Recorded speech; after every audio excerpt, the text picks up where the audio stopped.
Supreme court of Pakistan نے خواتین کے وراثت سے متعلق تحریری فیصلہ جاری کر دیا۔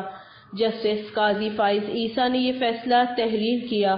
عدالت عظمیٰ کی جانب سے مردوں کی جانب سے عورتوں کو وراثت کے شرعی حق سے محروم رکھنا قابل نفرت اور مکروہ عمل قرار دیا ہے۔ سپریم کورٹ آف پاکستان کا اپنے تحریری فیصلے میں کہنا ہے کہ مردوں کا خواتین کو شرعی وراثتی حق سے محروم رکھنا مکروہ عمل ہے۔ عدالت کا کہنا ہے کہ خواتین کو شرعی وراثت سے محروم کرنا اللہ تعالیٰ کے حکم کی خلاف ورزی ہے۔ تحریری فیصلے میں عدالت عظمیٰ نے کہا ہے کہ فراڈ اور دیگر حربوں سے خواتین کو شرعی وراثت سے محروم رکھنا عام ہے۔ سپریم کورٹ آف پاکستان کا اپنے تحریری فیصلے میں مزید کہنا ہے کہ خواتین کے لیے وراثت سے محرومی تکلیف کا باعث بنتی ہے۔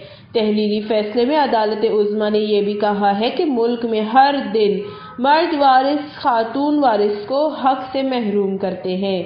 وش نیوز، اسلام آباد۔